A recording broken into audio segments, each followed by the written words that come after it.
कोई अपना टैक्स नहीं दे पाया तो वो टैक्स एरियर बनता जाएगा। उसके ऊपर ही ब्रिटेन वाले इंटरेस्ट भी लगाते थे। तो ब्रिटेन ने कहा कि चलिए जिसका एरियर है टैक्स का वो ना दे, छोड़ देते हैं। इसकी वजह से थोड़ा आराम मिला लोगों को। रिडक्शन इन असेसमेंट, तो भैया 1 बीघे खेत में हमें 10 किलो धान चाहिए, क्रेटा वाला तो इस असेसमेंट को काट के कम करें, 5 किलो चाहिए, 6 किलो चाहिए। पहले तो भैया इतना ज्यादा असेसमेंट कर देते थे ब्रिटिशर्स कि जितना पैदावार होती थी सारे ही वो ले जाते थे।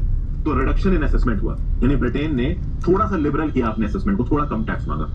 फिर suspension of the sale of estates of defaulters at description. अगर मान लीजिए किसी ने टैक्स नहीं भरा है, तो अगर टैक्स नहीं भरा है तो उसके जमींदारी को तुरंत नहीं छीना जाएगा। क्या करते थे अंग्रेज, मान लीजिए कोई जमींदार है, उस जमींदार से उसके इलाके में पैसा मांगा गया, अगर जमींदार ने पैसा नहीं दिया उसकी जमीन छीन ली। इस बवाल के बाद जमीन छीनने का जो प्रोसेस है उसको थोड़ा सा रिलैक्स किया, इतनी तेज जमीन नहीं छीनी गई। फिक्स टेन्योर पे एक नया सेटलमेंट लेके आए, नई कंडीशंस रखी गई रेवेन्यू सेटलमेंट की, और लिबरल गवर्नेंस, यानी गवर्नेंस के नाम पे, एफिशिएंसी ऑफ एडमिनिस्ट्रेशन के नाम पे लोगों को कुछ देने की बात कही गई। हालांकि दिया पपलू ही गया, कुछ दिया नहीं गया, बट हाँ पहले से हालत थोड़ी सी सुधर गई इस रिवॉल्ट को दबाने की। फिर आगे बात करते हैं वगैरह अपराइजिंग। यहाँ पे गायकवाड़ डायनेस्टी ऑफ बड़ौदा का भी रोल है। ये जो गायकवाड़ थे बड़ौदा का, इनका राज कहाँ था ये आपको पता है, आसपास के इलाके में भी इनका राज होता था। अभी जो गायकवाड़ ऑफ बड़ौदा थे दोस्तों, ये किसके सपोर्ट के अंदर में थे? ब्रिटिश गवर्नमेंट सपोर्ट के अंदर। जब मराठास को सब्जुगेट कर दिया तो गायकवाड़ ऑफ बड़ौदा ने भी ब्रिटेन की तरफ अपना साइड ले लिया। अब ऑब्वियस सी बात है, ब्रिटिश की सिंपल पॉलिसी थी टैक्स वसूलो। तो टैक्स वसूलने के लिए किससे बोला गया? तो गायकवाड़ राजा से बोला गया, भाई टैक्स वसूलो। राजा भी टैक्स वसूल रहा है। अब नीचे अगर राजा एक लिमिट से ज्यादा तेजी से टैक्स वसूलेगा तो लोग परेशान होंगे। तो वहां पे एक क्लास थी वगैरह चीफ्स की क्लास। ये जो वगैरह चीफ्स की क्लास थी, इन्होंने बड़ौदा के राजा के अगेंस्ट में बवाल उठा दिया। ये जो वगैरह चीफ्स थे, एक जगह ओखा मंडल करके, उस ओखा मंडल पे ये डोमिनेट करते थे।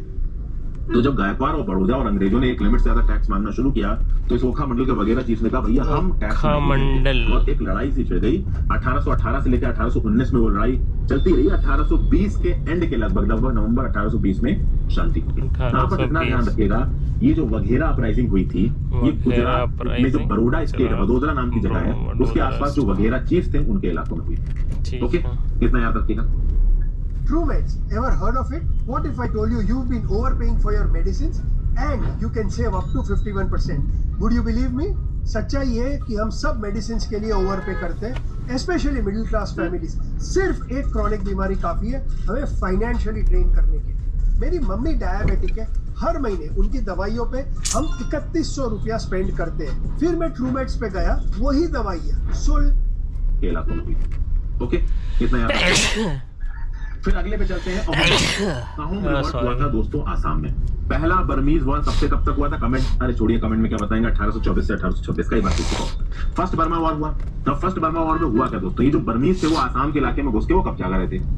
तो भाई जो बर्मा के किंग थे वो अहोम डायनेस्टी के थे, उन्होंने अंग्रेजों से मदद मांगी। अहोम डायनेस्टी और अंग्रेजों ने मिलकर बर्मीज को वापस खदेड़ दिया, और फर्स्ट बर्मीज वॉर में, फर्स्ट एंग्लो बर्मीज वॉर में अंग्रेज जीत गए। लेकिन एक प्रॉब्लम थी दोस्तों, अंग्रेजों और आसाम के राजाओं के बीच में सेटलमेंट हुआ था कि एक बार जब वॉर हम जीत जाएंगे तो अंग्रेज आसाम का इलाका छोड़ देंगे। लेकिन अंग्रेज तो वहां चालू थे। अंग्रेज किसी के लिए कोई, आप समझ लीजिए, चैरिटी नहीं करते थे। अंग्रेजों को सिर्फ अपने काम से मतलब था। चैरिटी वैरिटी नाम का शब्द उनका नहीं था। कॉलोनियल ताकत थी भाई, जगह ही चाहिए थी। जितनी ज्यादा जगह है उतने ज्यादा मिनरल रिसोर्सेज, उतने ज्यादा फॉरेस्ट रिसोर्सेज, उतना बड़ा मार्केट, उतना बड़ा ट्रेड। तो भाई जगह किसे छोड़ देंगे? तो फर्स्ट एंग्लो बर्मीज वॉर में इतनी लड़ाई की है अंग्रेजों ने, पैसा खत्म किया है, तो उसका फायदा तो उठाएंगे। तो आसाम रीजन में घुस आए, लड़ाई करी।